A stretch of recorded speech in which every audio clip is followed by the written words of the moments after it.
마카 배우기 학원을 시작하겠습니다. 성경 읽기 전 드리는 기도 바치겠습니다.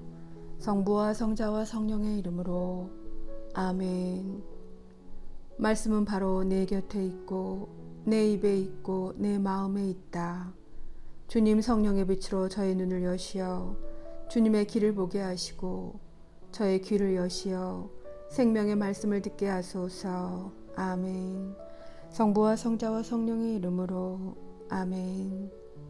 1장 이집트에 사는 유다인들에게 보내는 첫째 편지. 예루살렘과 유다 지방에 사는 유다인 형제들이 이집트에 사는 유다인 형제들에게 인사를 드리며 참 평화를 빕니다. 하느님께서 여러분에게 선을 베풀어 주시고 당신의 충실한 종들인 아브라함과 이삭과 야곱과 맺으신 당신의 계약을 기억해 주시기를 바랍니다. 또한 여러분 모두에게 당신을 섬기고 큰 정성과 기꺼운 영으로 당신의 뜻을 실천하려는 마음을 주시기를 바라며 당신의 율법과 계명에 여러분의 마음을 열어주시고 평화를 이루어 주시기를 빕니다. 그뿐 아니라 그분께서 여러분의 간청을 들어주시고 여러분과 화해하시어 역경에 빠졌을 때에 여러분을 버려두지 않으시기를 바랍니다. 지금도 우리는 이곳에서 여러분을 위하여 기도하고 있습니다. 169년 데메트리오스가 다스리던 때에 우리 유다인들은 여러분에게 편지를 써 보냈습니다. 그것은 야손과 그의 일당이 거룩한 땅과 나라에서 떨어져 나간 뒤 몇 해 동안 우리가 극심한 고난을 겪고 있을 때였습니다. 그들은 성전 대문을 불사르고 죄 없는 이들의 피를 흘렸습니다. 그때 우리가 주님께 간청하자 그분께서 들어주셨습니다. 그래서 우리는 희생 제물과 고운 밀가루를 바치고 등불을 켜고 빵을 차려 놓았습니다. 이제 여러분이 키슬레우 달에 초막절을 지내시기를 빕니다. 188년 이집트에 사는 유다인들에게 보내는 둘째 편지. 예루살렘과 유다에 사는 사람들과 원로단과 유다가 프톨레마이오스 임금의 스승이며 기름 부음 받은 사제 가문 출신인 아리스토블로스님과 이집트에 사는 유다인들에게 인사드리며 건강을 빕니다. 우리를 큰 위험에서 구원하시어 임금에게 맞서게 해주신 하느님께 깊이 감사를 드립니다. 그분께서는 과연 거룩한 도성에 맞서 진을 친 자들을 몰아내셨습니다.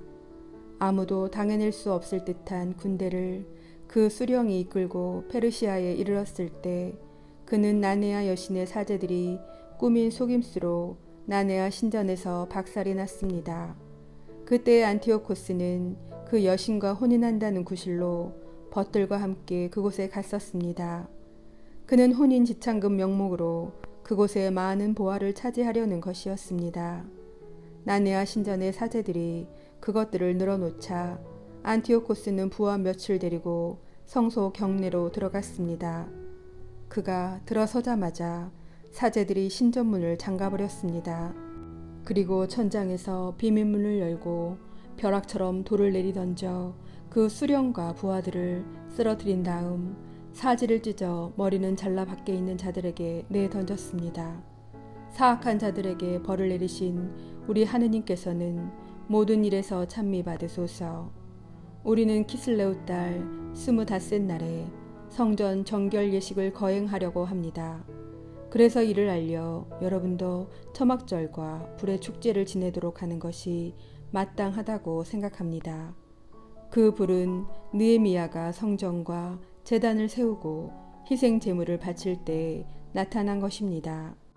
우리 조상들이 페르시아로 끌려갈 때 당시에 경건한 사제들이 몰래 제단의 불을 가져다가 물 없는 저수 동굴 깊숙한 곳에 감추어 놓고 아무도 그곳을 알아내지 못하게 만들었습니다. 오랜 세월이 흘러 하느님께서 보시기에 알맞은 때가 되자 페르시아 임금의 명을 받고 파견된 느헤미야가 그 불을 감추어 둔 사제들의 후손들을 보내어 그것을 가져오게 하였습니다.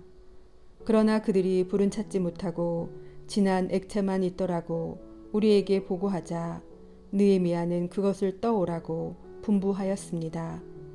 희생 제물을 바칠 준비가 되었을 때 느헤미야는 사제들에게 나무와 그 위에 놓인 것에 그 액체를 뿌리라고 명령하였습니다. 그대로 한 다음에 시간이 흐르자 그때까지 구름에 가렸던 해가 비치면서 큰 불이 일었습니다. 그래서 모두 놀랐습니다. 희생 제물이 타는 동안 사제들은 기도를 바쳤는데 사제뿐만 아니라 모든 이도 함께 하였습니다. 요나탄이 선창을 하고 나머지 사람들이 느헤미야를 따라 화답을 하였습니다. 그 기도는 이러하였습니다. 주님, 주 하느님, 만물의 창조자, 경외로우시고 강하시며 의로우시고 자비하신 분, 홀로 임금이시며 선하신 분, 홀로 아낌없이 베푸시는 분, 홀로 의로우시고 전능하시며 영원하신 분, 이스라엘을 모든 불행에서 구해주시는 분, 저희 조상들을 선택하시어 거룩하게 하신 분, 당신의 백성인 온 이스라엘을 위하여 바치는 이 희생 제물을 받으시고 당신의 이 몫을 지켜주시며 거룩하게 해 주소서. 흩어진 저의 결례를 한데 모으시고 이 민족들 사이에서 종살이하는 이들을 해방시켜 주시며 배척받고 멸시받는 이들을 굽어보시어 당신께서 저희 하느님이심을 이 민족들이 알게 해 주소서. 저희를 억누르며 오만하게 의스대는 자들에게 벌을 내리소서. 모세가 말한 대로 당신의 백성을 당신의 거룩한 곳에 뿌리내리게 해 주소서. 이어서 사제들이 찬미가를 불렀다. 희생 제물이 다 탄 뒤에 느헤미야는 나머지 액체를 커다란 돌들 위에 쏟으라고 명령하였습니다. 그대로 하니 불길이 일었습니다. 그러나 제단에서 빛이 비춰오자 그 불길은 사그라졌습니다. 이 일이 널리 알려져 유배살이로 끌려갔던 사제들이 불을 숨겨놓은 곳에서 액체가 나와 느헤미야와 그 동료들이 그 액체로 희생 제물을 살라 바쳤다는 사실이 페르시아인들의 임금에게도 보고되었습니다. 임금은 그 일을 확인한 다음 그곳에 담을 치고 거룩한 곳으로 만들었습니다. 그러고 나서 자기가 총애하는 이들에게 거기에서 얻은 많은 수입을 나누어 주었습니다. 느헤미야와 그 동료들은 그 액체를 넵타르라고 불렀는데 그것은 정화라는 뜻입니다. 그러나 그것을 나프타라고 하는 사람이 많습니다. 2장 우리의 문헌에는 예레미야 예언자들의 이야기도 나옵니다. 그는 앞에서 말한 그 불을 조금 가져가라고 유배자들에게 명령하였습니다. 그리고 예언자는 유배자들에게 율법서를 준 다음 주님의 계명을 잊지 말고 금과 은으로 만든 우상들과 그 장식물을 보면서 생각만으로라도 현혹되지 말라고 지시하였습니다. 그 밖에도 비슷한 말로 그들의 마음에서 율법이 떠나지 않게 하라고 타일렀습니다. 같은 문헌에 이러한 이야기도 있습니다. 예레미야 예언자는 신탁을 받고 나서 사람들에게 천막과 계약궤를 들고 자기를 따라오라고 명령하였습니다. 그리고 모세가 올라가 하느님의 상속 제산을 본 그 산으로 갔습니다.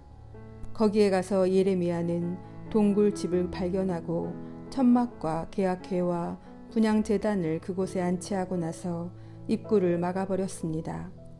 그를 따라간 몇 사람이 길을 표시해 두려고 다가갔지만 그곳을 찾을 수가 없었습니다. 예레미야가 그것을 알고 그들을 꾸짖고 나서 이렇게 말하였습니다. 그 장소는 하느님께서 당신을 다시 한데 모으시어 자비를 보이실 때까지 알려지지 않는 채로 남아 있어야 한다. 그때에 가서야 주님께서는 저 물건들을 드러내실 것이다.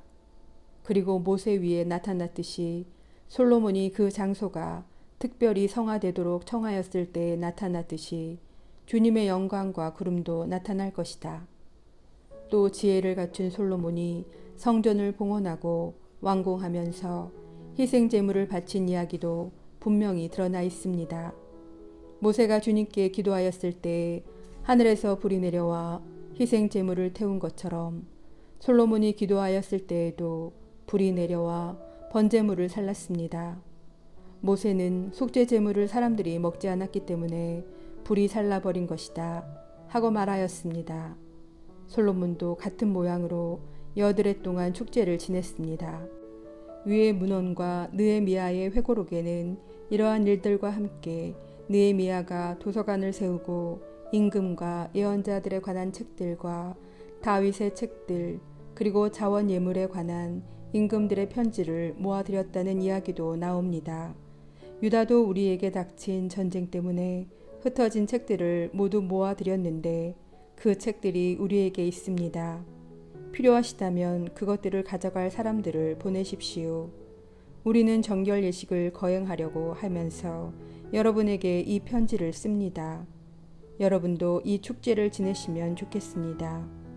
하느님께서는 당신의 모든 백성을 구원하시고 모든 이에게 상속 재산과 왕권과 사제직과 거룩한 예식을 회복시켜 주셨습니다. 이는 그분께서 율법을 통하여 약속하신 대로입니다. 그래서 우리는 하느님께서 곧 자비를 베푸시어 우리를 하늘 아래 온 땅에서 거룩한 곳으로 모아들이시리라고 희망합니다. 그분께서 우리를 큰 불행에서 건져주시고 이곳을 정화시켜 주셨기 때문입니다.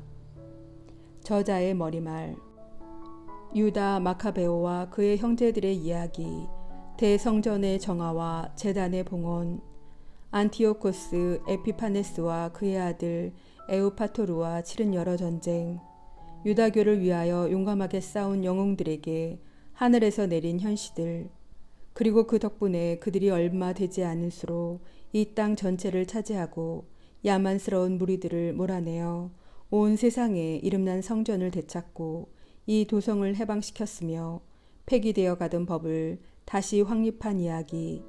이렇게 주님께서 당신의 크신 자비로 그들을 대해 주신 이야기를 키레네의 야손이 5권의 책으로 펴냈다.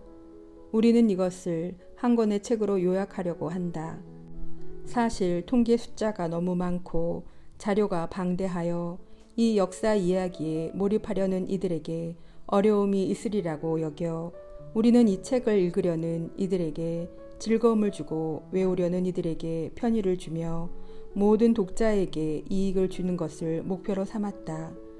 요약하는 고역을 맡은 우리에게 그것은 쉬운 일이 아니었다. 그 일은 땀을 쏟게 하고 잠을 빼앗아갔다. 그것은 잔치를 준비하며 손님들을 흡족하게 해주는 일이 수월하지 않은 것과도 같다.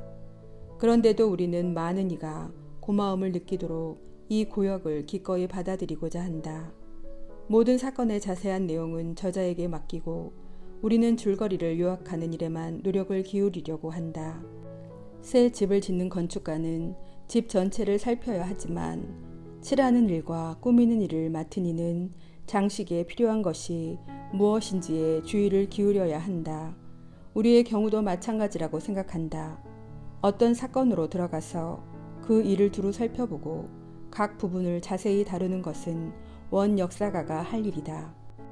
그러나 이야기를 다시 편집하는 이에게는 간결한 표현을 쓰고 사건의 세밀한 내용은 생략하는 것이 허용되어야 한다.